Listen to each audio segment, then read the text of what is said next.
So, good morning, everybody, or good afternoon, I guess. Let's see. So, I see Jasmine looks like, let me guess, you are at the Pacific Northwest. Sort of. This is actually South Africa. Wow. Oh my goodness. That looks it looks cold, but it looks gorgeous. Yeah. Uh, I heard Molly. I didn't hear birds, but I heard Molly. Hi, Molly. Hi, the birds are quiet right now. They're having a snack. Oh, it's good they're having a snack and the cats are not having a snack.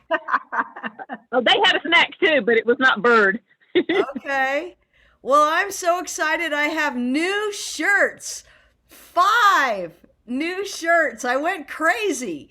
Um, so this one I was gonna wait, but I just can't because it's my new favorite. And tell me if you recognize anybody. Does that little kitty look familiar? Anybody want to venture a guess? Who could that be? Is it just a random cat? Is that the cat that climbed into your bass drum? No. So I have only two left.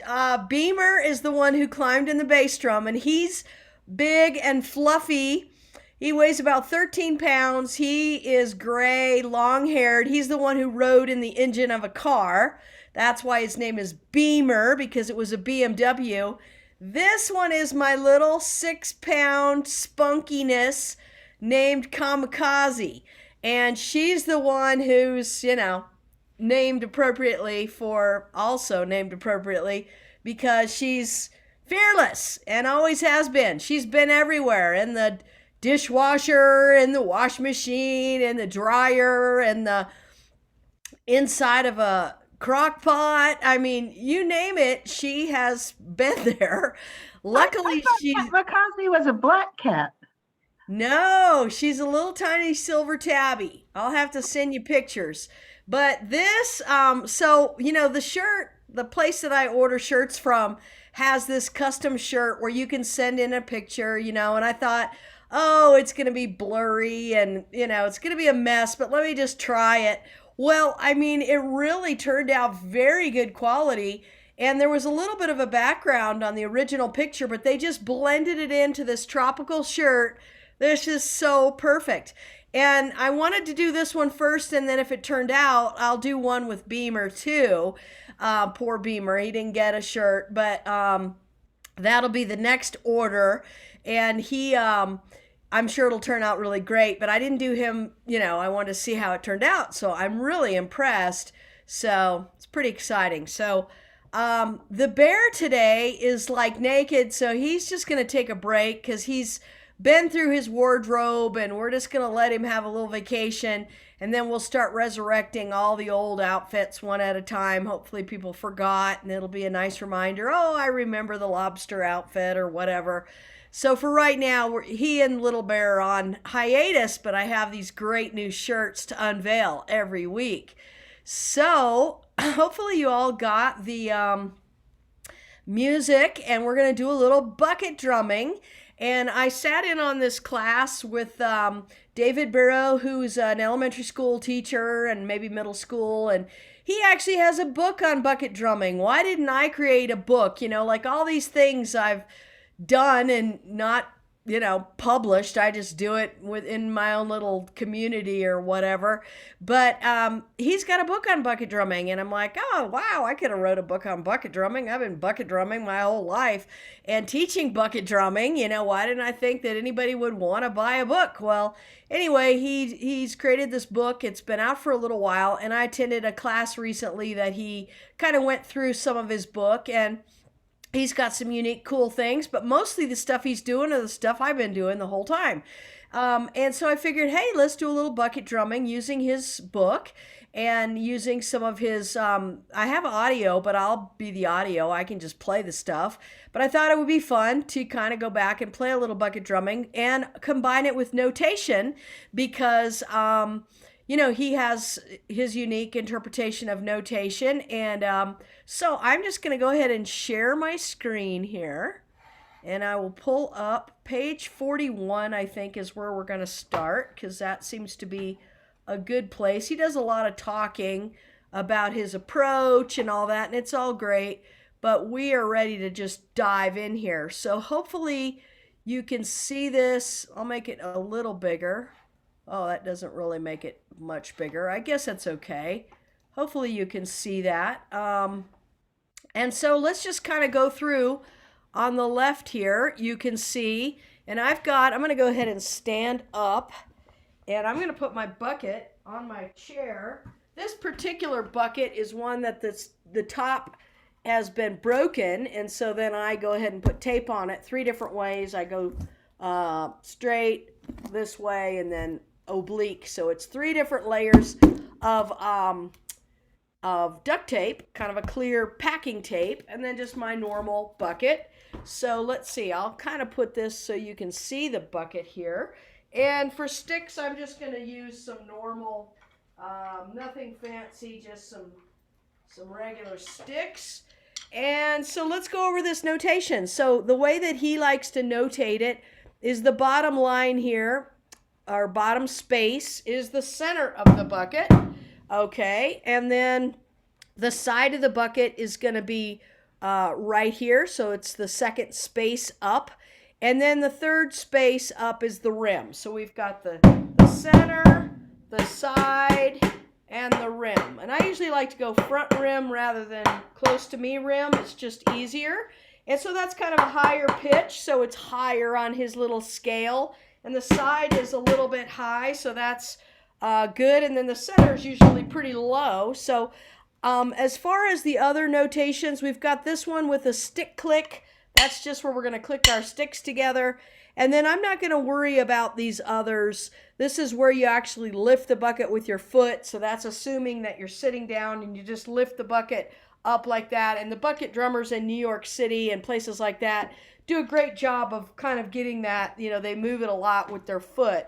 But we're not going to do that. We're going to pretend, I like to put it up on a chair or something like that. And then, you know, I'm not going to worry about these other 2 notations. So if we look at this number 1 here, all we've got is the center with our right hand, and we've got the rim with the left hand. And so it's going to be just basically 1, 2, 3, 4. So let's all do that.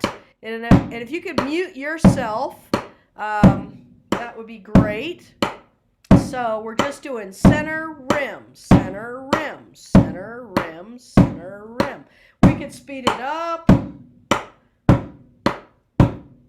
but we'll just keep it right there. Let's go 8 times, starting 1, 2, 3, 4, 5, 6, 7, 8, 2, ready, stop. Okay, so that's pretty easy.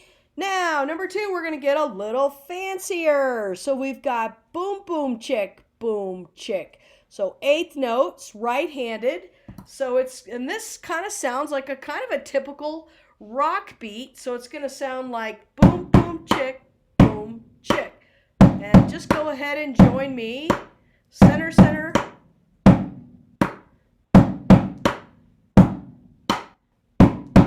We'll go 8 times. 1, 2, 3,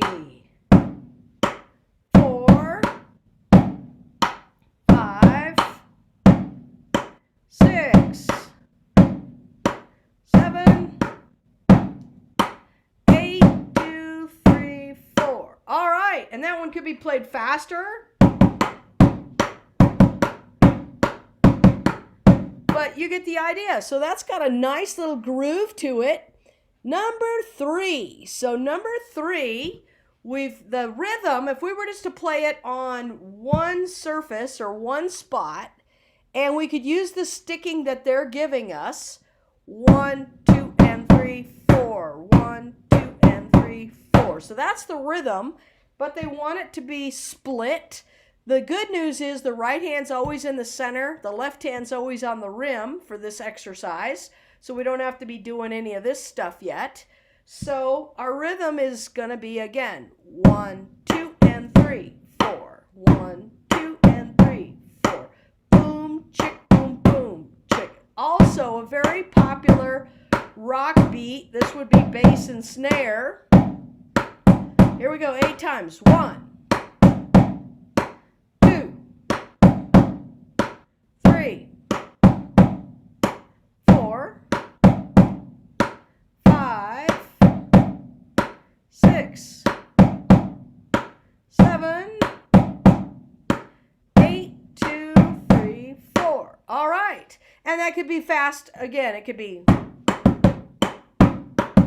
And that's a common rhythm. So again, normally you'd have your right hand on either hi-hat or ride cymbal, and you'd be playing the right hand would be really the foot on bass drum, and then the left hand would be snare. Boom, chick, boom, boom, chick, boom, chick, boom, boom, chick. And our hi-hat would be going boom, chick, boom, boom, chick, boom, chick, boom, boom, chick.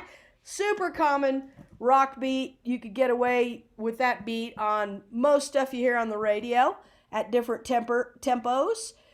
Now what we're doing in exercise 4, it's ever so slightly, we're still playing around a lot with this same kind of rhythm, but instead of going on 3 was 1, 2, and 3, 4, we have 1, 2, 3, and 4.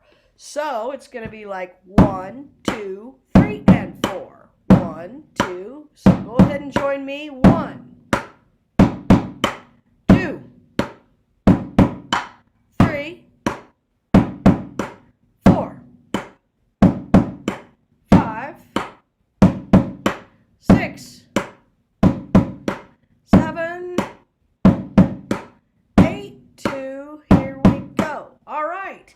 And so each one of these could be combined. You could put 2 of them together. You could play each one for a certain amount of time and do a fill in between. All kinds of stuff. We could spend, a ton of time just on those 4, mixing and matching, playing them in different spots, maybe changing the sticking to be opposite what they are, and get a whole different kind of groove out of it. But let's keep going. I want to try to kind of get through a lot of these. Let's look at number 5 here. So our rhythm, you notice that, we're just playing around with those 8th notes. So basically we still have got 1, 2, 3, but this time we've got a 4 and. So here we had a 3 and, here we had a 2 and, here we had a 1 and. We're just moving, that 8-note grouping. We're either moving it to the center, or we're splitting it, or we're back, to the center, or here we're splitting it the other direction, or no, it's the same direction. But you can see how you could basically, again, mix and match and make your own beats up using these basic kind of building blocks. So now we're on 4 and, but we're splitting it. So this one will sound like this. 1, 2, 3, 4, and 1, 2, 3, 4, and 1, and 2, and 3, and 4, and 5, and 6, and 7, 8, and we could end it back on 1 if we wanted it to. So we've kind of got that characteristic and 1. So you hear the boom, boom. So it's boom, chick, boom, chick, boom, boom, chick, boom, chick, boom, boom. So these 2 are close together, but don't let that freak you out that there's a line there. So that's the only kind of little bit tricky part on that. So now, number 6, our rhythm is 1 and 2 and 3, 4. Again, luckily we've got all the right hand still in the center, left hand still on the rim, so we don't have to worry about any switching or anything. So our rhythm, 1 and 2 and 3, 4. 1 and 2 and 3, 4. 1, 2, 3, 4, 5, 6,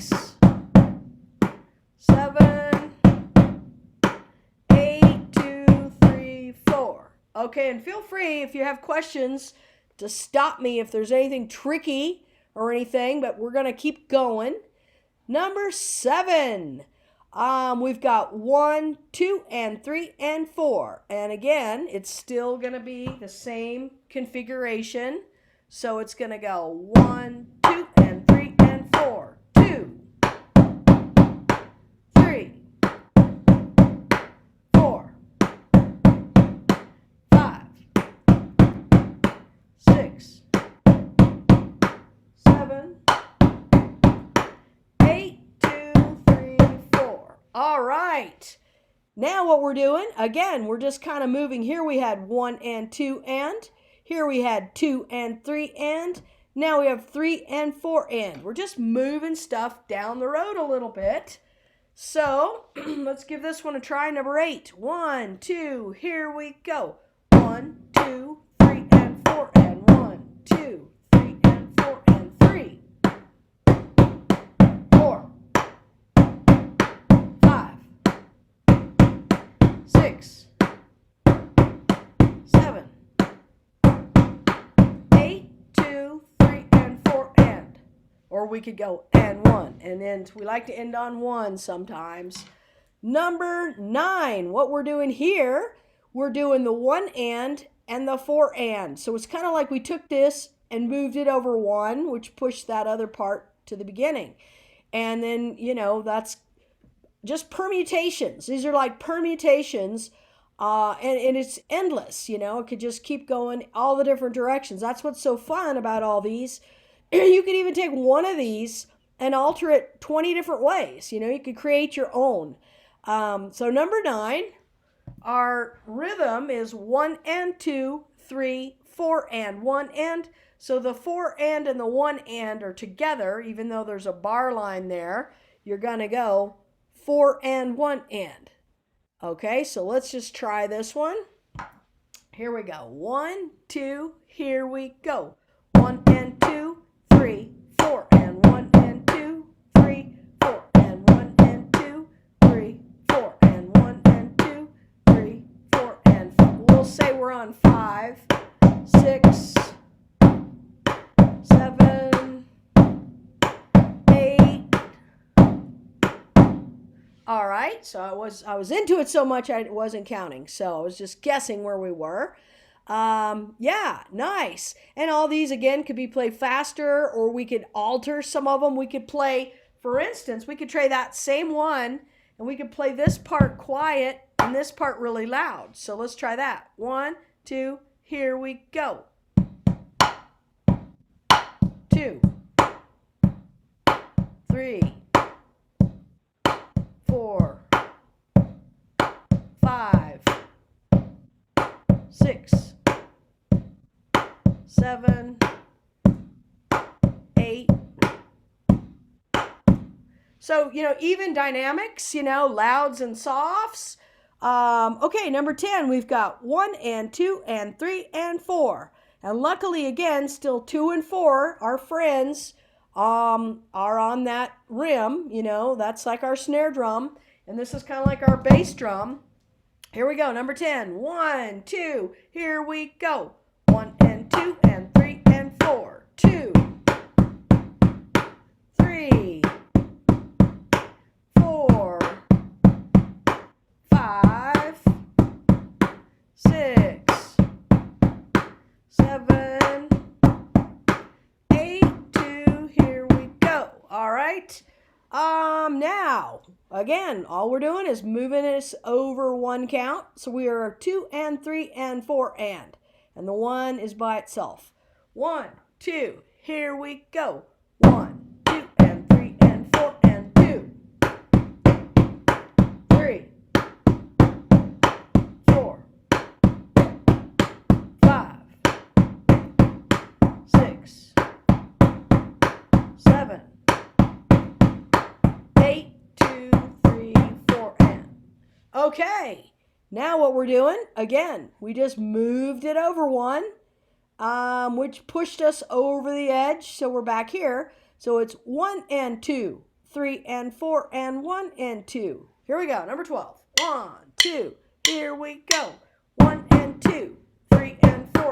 2, 3,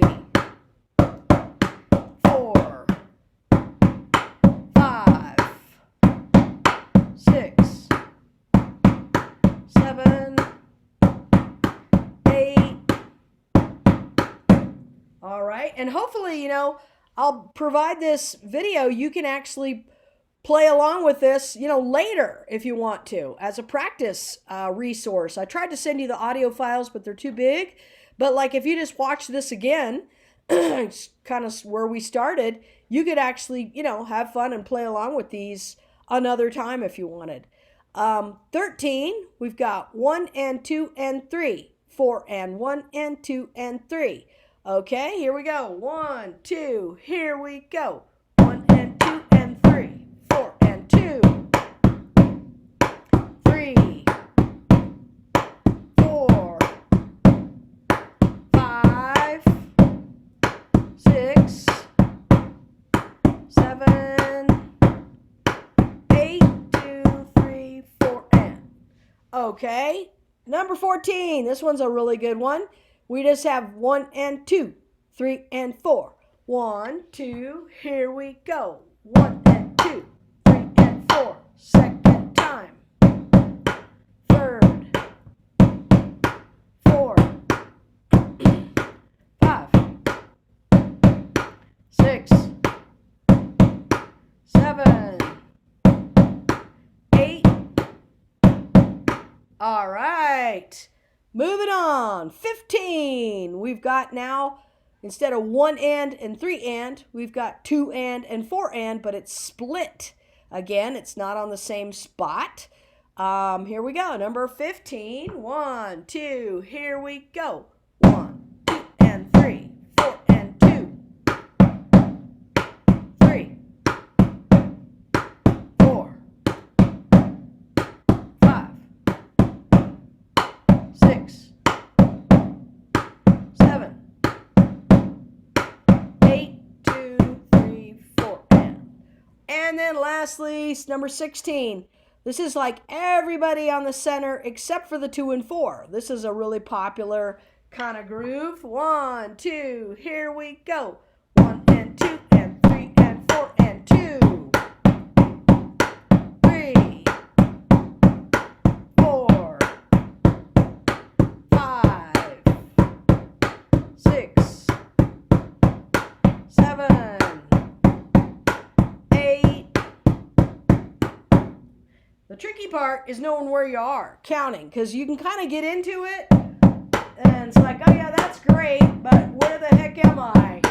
And if you're playing with a group, you need to know when to stop. So that's why it's really important to know where 1 is. And when 1 is falling kind of in the middle of that boom, boom, boom, it can be a little tricky. The other thing that I tell people to do is just, if that freaks you out, trying to count 1 in the middle of 3 things going on, think about, 2 snares makes a measure. So after you've done 2 snares worth, I know 1 measures down, and then I do 2 snares worth. I know 2 measures is down. So you can kind of guess, okay, I'm on the last one. And then you just want to make sure you end either kind of hanging or with the 1. It's nice to complete it out. But 2 snares worth or 2 rims worth is a measure. So sometimes if it's something like that, you can, if it's real repetitive, you can keep track that way without having to be so worried about where exactly am I. It's like close enough. I know after 2 I've completed it, and I'm on 7 now, and now this is 8 or something like that. You can kind of keep track. So any questions about any of those? How did it go for people? Well, this was great. Once I got used to the notation, because Molly's the same way, I'm sure. You play piano and your right hand goes to the higher notes, and so I look at this and I'm like, no, that's it's reversed. But once you get used to the right and left, the left being the lower, okay.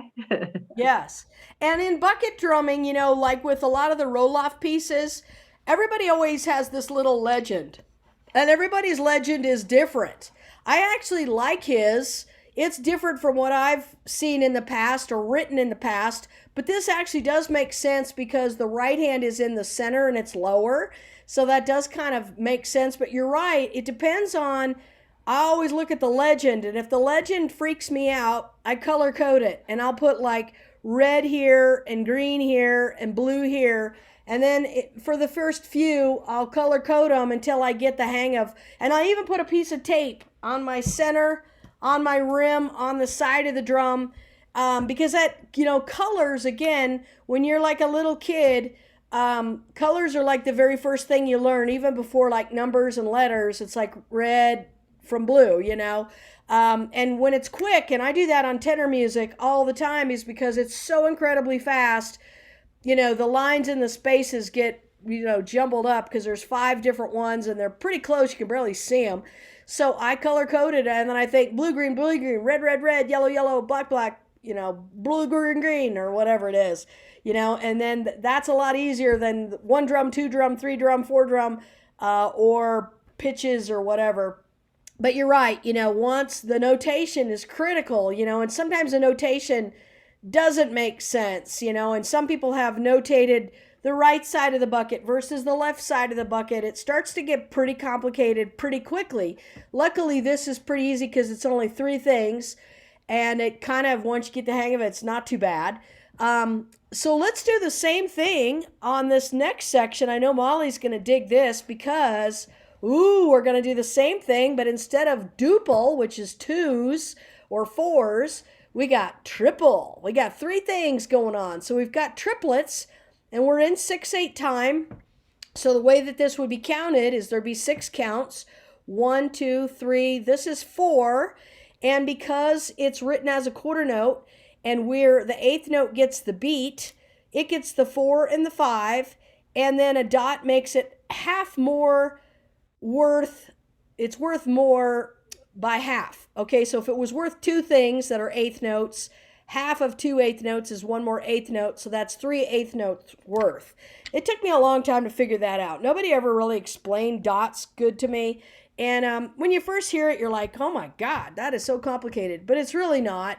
It just means this is worth 3 things. Every time you see a quarter note that's dotted in 6/8, it's worth 3 things, but you're only playing the first one, and the other 2 are rested. So this is going to go like 1, 2, 3, 4, 5, 6 is rested. And then this is 1, 2, 3, 4, 5, 6. So, you could think of it as in 2/4. Some people prefer to think of this in 2/4, which would make sense. And if all that just freaks you out, just kind of, you'll get it. It's just going to go da, da, da, da, da, da, da, da, da, da, da, da. The thing is, you want to be subdividing in 6. So 1, 2, 3, 4, 5, 6. 1, 2, 3, 4, 5, 6. 1, 2, 3, 4, 5, 6. 1, 2, 3, 4, 5, 6. And you want to feel that. You want to feel the 1, 2, 3, 4, 5, 6. 1, 2, 3, 4, 5, 6. You're thinking that, and then you're just playing the ones that need to be played. And it's important, people who aren't subdividing, aren't thinking all the little notes, all the pieces of pie that are missing. If you think about a piece of a big pizza pie and you pull slices out, if you're not thinking those space slices, you get a rush. You're going to go 1, 2, 3. It's like da da da da da da da da da da da da. You start rushing them. So you want to be thinking those empty slices, and that concept of subdivision is probably one of the more hard things to kind of explain. But once you understand it, and I can tell when somebody's doing it or not doing it. Like if you're, especially at a slow tempo, if they're not doing it, they tend to kind of like, these notes will be rushed. They'll be too soon, slightly, ever so slightly, milliseconds, but you can feel it. And if you play along with a metronome, that's really the telltale. And to slow it down. At fast tempos, you can hide your inability to subdivide, but at slow tempos, there's no forgiving. And that's what groups that play together, they're subdividing. And when you hear drum corps and drum lines, that's why they're like dat dat dat dat right before they're coming in together. You'll hear them singing. The center snare is usually singing. We used to not be able to vocalize on the field. You get in trouble to speaking, but now you can sing and you can do all that sort of stuff. And so you hear them, and that's what they're doing. They're trying to make sure everybody's coming in back. We're all subdividing together. So that's a lot of talking. Let's just play this, okay? So I'm sure you're going to catch on. So the right hand, again, is in the center. Left hand is on the rim. And it's going to go about like this. 1, 2, 3, 4, 5, 6. Ready, go.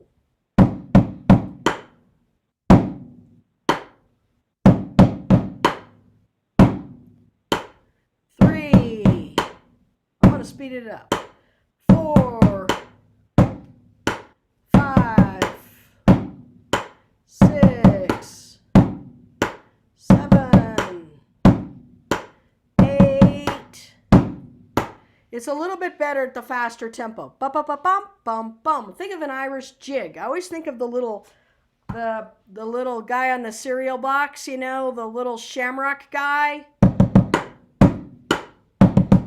You know, it's very jiggy. Makes me want to dance like that little leprechaun. Hey, it's March.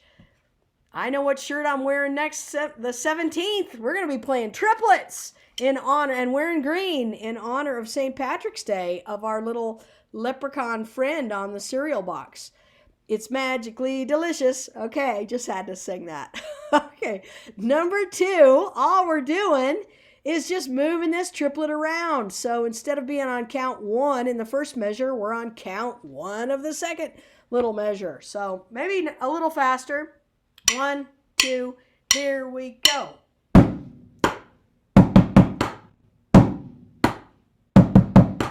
3, 4, 5, 6, 7, 8, 2. All right, and now what are we doing? We're going to put it on 1 and 1. So instead of being 1 on the first measure and 1 on the second measure, let's put these two together, and voila! Exercise number 3. 1, 2, here we go. 2, 3, 4, 5, 6, 7, 8. And I realized that might be fast, so we could take it slower. 2, 3, 4, 5, 6, 7, 8. All right, this next one, this is where it's going to get a little interesting. It always kind of freaked me out when I was first learning eighth notes with the single tail. So what we got here, on count 1, we got a quarter note. We said we're in 6/8 time, which means there's 6 beats in the measure, and the eighth note is the one that gets the beat. But this is a quarter note, and so a quarter note is 2 eighth notes. So you get the first one, and you also get number 2 is in there. It's not played, but it's there. So the next note has to be on 3. So here's our 3, but it's an eighth note, so it gets all of 3, no more, no less, just 3. Then this falls on the 4, and we've already talked about the 5 and 6 are in there.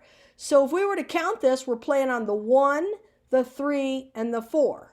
So if we were subdividing 1, 2, 3, 4, 5, 6, 1, 2, 3, 4, 5, 6, just that measure. 1, 2, 3, 4, 5, 6, 1, 2, 3, 4, 5, 6, 1, 2, 3, 4, 5, 6, 1, 2, 3, 4, 5, 6, da, da, da, bop. And you want to be thinking,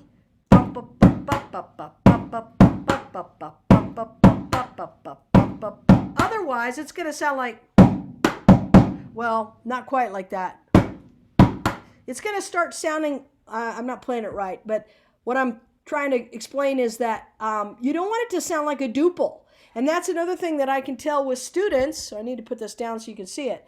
With students that are just starting out, you can tell if they're subdividing triplets or if they're thinking duples, because they morph it from something that's subdivided in 6 that's very triplety, all of a sudden is sounding square, kind of like duples.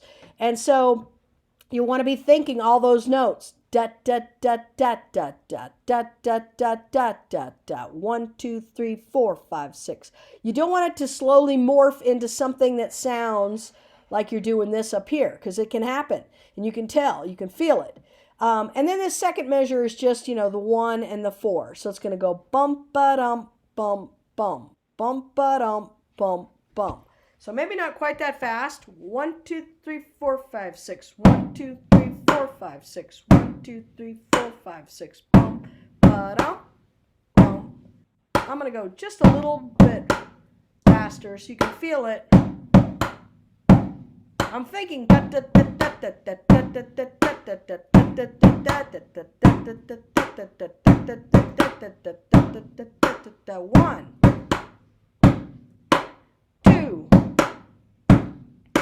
3, 4, 5, 6, 7, 8. So it's got that characteristic bum ba-dum ba-dum ba-dum ba-da-da-da-da-da-da-da-da-da-da-da, that little jiggy sound. Dum da-dum da-dum da-dum da-da-da-da-da-da-da-da-dum.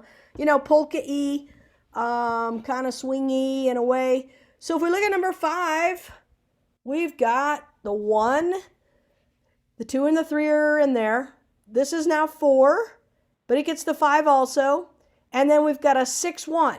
So it's going to go boom, bop, ba-dum, bop, boom, bop, ba-dum, bop. 1, 2, 3, 4, 5, 6. 1, 2, 3, 4, 5, 6. 1, 2, 3, 4, 5, 6. 1, 2, 3, 4, 5, 6. Dum, da, ba-dum, da.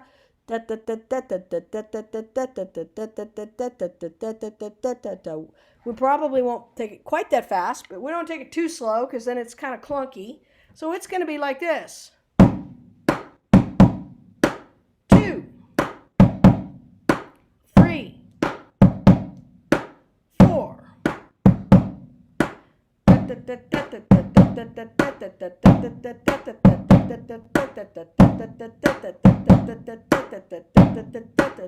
And I've lost count. It's about 8. All right. So you hear those little subdivisions. You should be feeling and thinking them.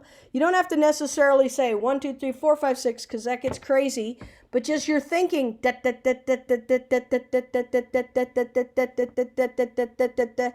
And each one of the is a piece of pizza in the box, and it's either played or not played. And so you play this one, you don't play those 2, you play that one, there's one missing after it, you play these 2 in a row, and if visually you looked at that, it would make perfect sense. So, all right, moving on to number 6. All we're going to do is play around with that little part right there. So we've got the 1 and the 4 just like before. And then we've got 1, 2, 3, 4. So boom, bop, boom, ba-dop, boom, bop, boom, ba-dop. 1, 2, here we go. 2, 3. Sorry. Too many things. 4.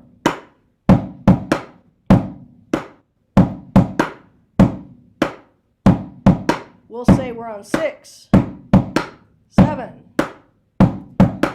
8. All right. So if I try to think and talk and all that too much, I can't think of too many things at once. So I can feel it. I'm feeling the subdivisions, but I can't always sing them and play them and think them and teach them at the same time. I just do this. It just happens. After a while, you don't have to think so hard. Okay, number 7, you got the 1 and the 2, and you got the 1. You could think of it in 2. This one you could think of it in 2. 1, 2, 1, 2, and then you got this little guy at the end. Or you could think of it in 6. 1, 2, 3, 4, 5, 6. 1, 2, 3, 4, 5, 6. 1, 2, 3, 4, 5, 6. 1, 2, 3, 4, 5, 6. Sometimes if this is really fast, I think of it in 2. This is on the 1, that's on the 2. This is on the 1, this is on the 2. and this is at the end going into the beginning. So it's like a little grace note. So I think of it in two until I get here. But whatever works for you, let's try this one. Number 7. 1, 2, here we go. 2, 3, 4, 5, 6, 7, 8, 2, and we like to end like that if we can. Number 8. Okay, so we've got 1, 2, 3, 4, 5, 6. 1, 2, 3, 4, 5, 6. Boom ba da boom bop. Boom ba da boom bop. 1, 2, here we go. 2, 3, 4, 5, 6, 7, 8. All right, hopefully you're getting the hang of these. Triplets can be a little tricky and scary, especially when there's dots and there's these, little cattails that are by themselves. And they look kind of like a quarter note, but they're way different. So it can freak people out a lot, seeing dots. I remember for the longest time, whenever I saw a dot, it just freaked me out. I was like, oh my God, it's a dot, until I understood. Other instruments, they hold. So let's say we're playing a trumpet. Instead of just playing this first note and resting the other two, they hold it, for those 2 counts. And sometimes there's a little line here that indicates holding. Gotta blow my nose here really quick. Sorry about that. I ate a bunch of really spicy food. Like I made a really cool Mexican casserole. And right now I don't have a good sense of taste. And man, it was hot. I couldn't taste it or smell it, but it made my nose run. So that's how I knew. It was like, woo, jalapenos. It's really good though. It's kind of like a Mexican lasagna. It's my new creation. Okay, let's see. Where are we? Golly. I think I'm at 6. Are we at 6 or are we at 9? Or 5? Did we already talk about all this? Oh, are we on 5? We're on 9. Okay, sorry. The jalapeno story threw me off. Okay, so here we are on 9. So we've got 1, 2, 3, 4, 5, 6. 1, 2, 3, 4, 5, 6. Okay, so this one's kind of complicated if you kind of count it all out, but it's... Oh, see, let me think about this. 1, 2, here we go.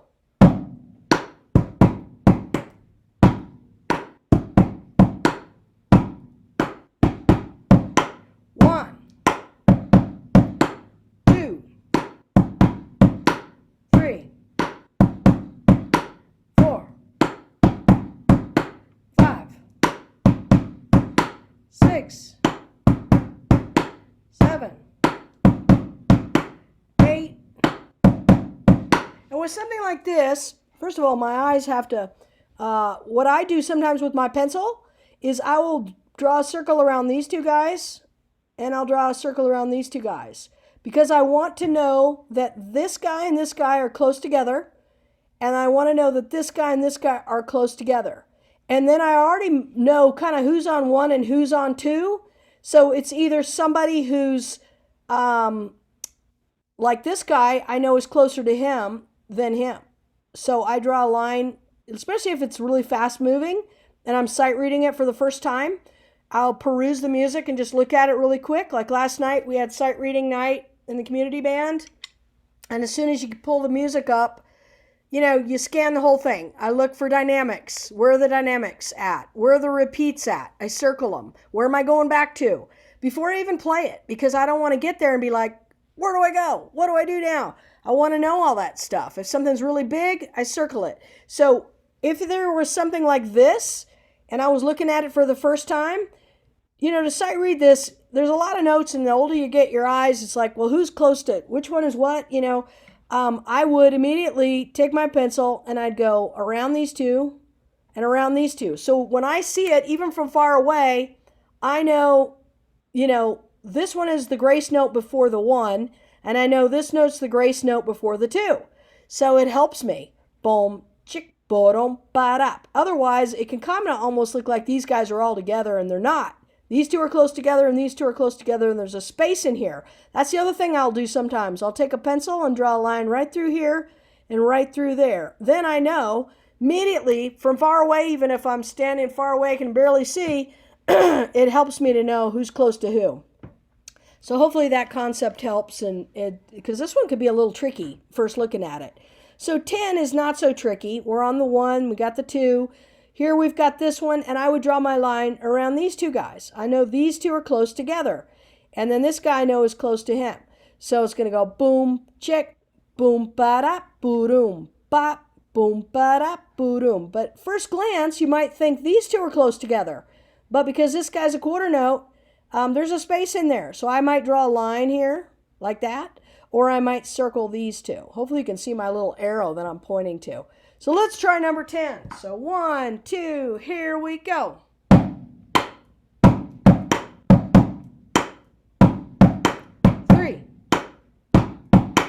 4,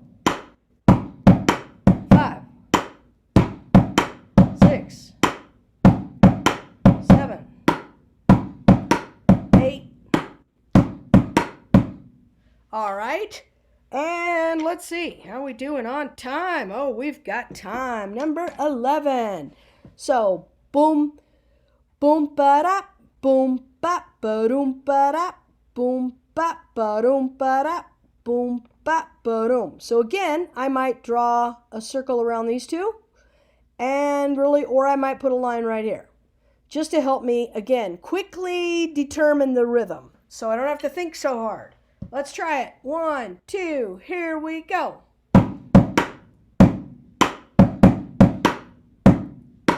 3, 4, 5, 6,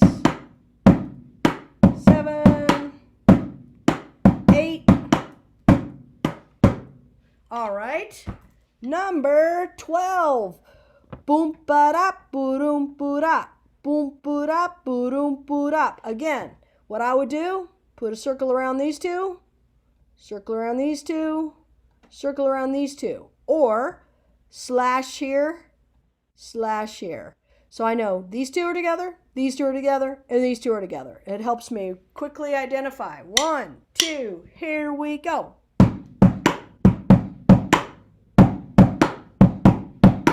3, 4,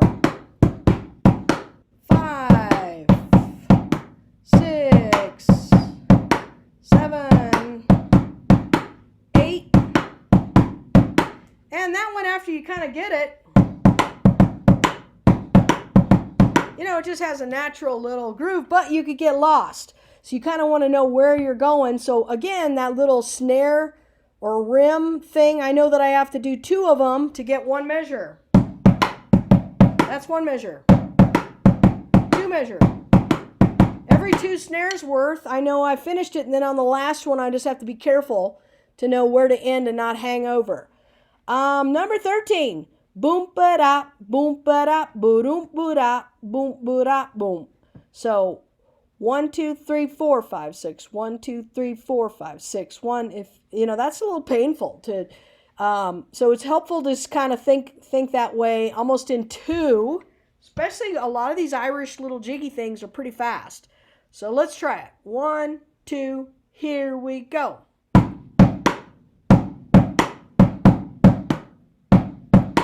3, 4, 5, 6, 7, 8. All right. Whoops. Drop my stick. And let's see. What do we got next? Boom, ba-da, boom, bop, boom, ba-da, boom, bop. So, again, circle these 2, and this last one's going with the first one. So here we go. 1, 2, here we go.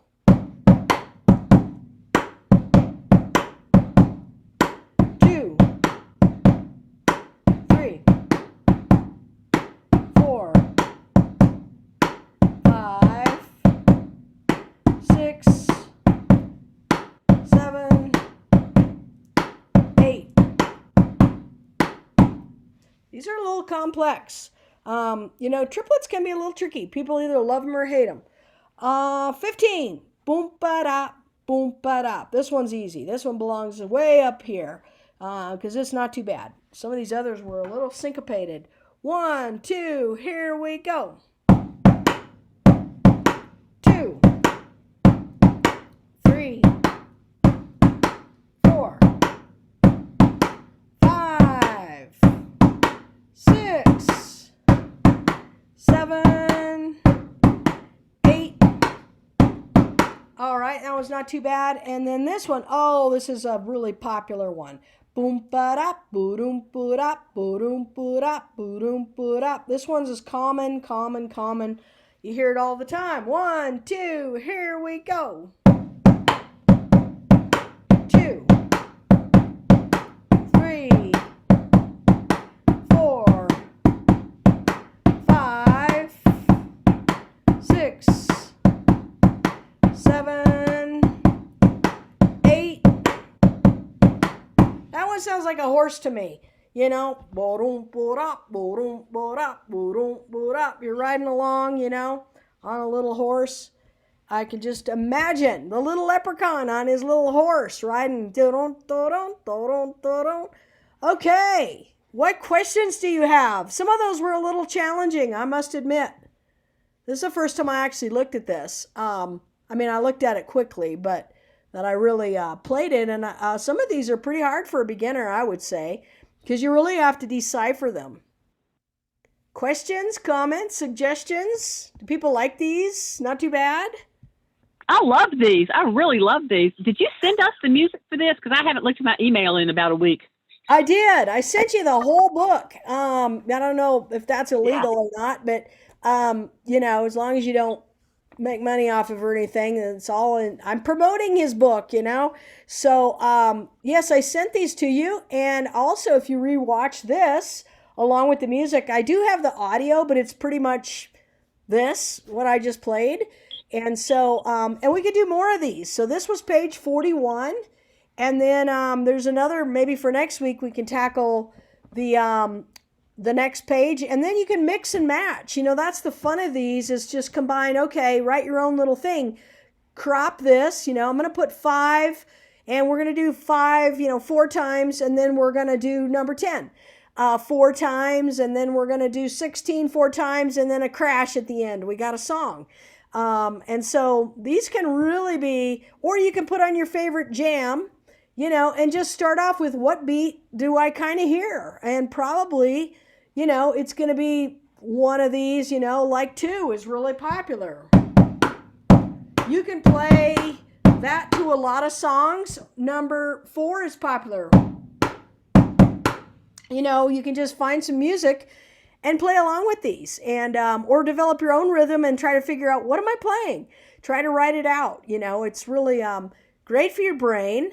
And I know some people, don't read music and, just get so freaked out by it, but it's really not that complicated. Once you get the building blocks, some of these I would admit are a little syncopated and a little bit more intermediate level, but these are certainly super easy to understand. You're either on the 1 or the and a 1, there's only so many combinations. And then 16th notes are also super easy. I think they're even easier than 8th notes.